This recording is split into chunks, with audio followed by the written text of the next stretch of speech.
Article 11.1.4 Medium for propagation of sound.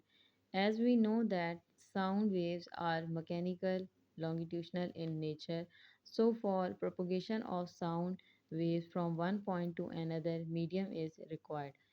Without the existence of the medium, these waves may be produced by vibrating objects but cannot travel from one place to another. For example, in the classroom, if air does not exist, the students will not be able to listen all the lecture points delivered by teacher. सबसे पहले हमने topic पढ़ना है medium for propagation of sound. अगर sound travel करेगा तो उसको medium की ज़रूरत होती है। तो हमें ये पता है कि साउंड वेव्स को मीडियम चाहिए, मैकेनिकल नेचर है उनकी, और लॉन्गिट्यूशनल। लॉन्गिट्यूशनल मतलब प्रोपोगेट करें पैरेलल। तो ऐसी वेव्स कहलाएंगी हमारे पास साउंड वेव्स। साउंड वेव्स की नेचर है कि वो मैकेनिकल लॉन्गिट्यूशनल प्रॉपर्टी है उनकी। तो उनको प्रोपोगेट करने के लिए एक पॉइंट से दूसरे पॉइंट पे मीडियम की ज़रूरत होती है।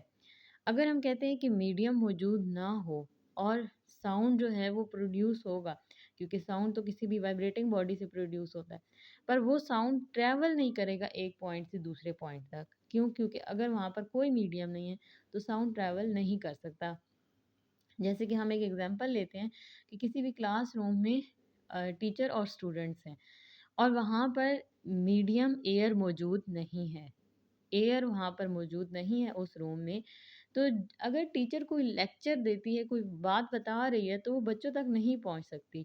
क्यों नहीं पहुँच सकती? क्योंकि वहाँ पर मीडियम एयर मौजूद नहीं है। तो मीडियम का होना लाज़मी है, तब ही जो है वो वेव्स ट्रैवल करती हैं एक पॉइंट से दूसरे पॉइंट तक। ये हमारे पास एक और एग्ज़ाम्पल है।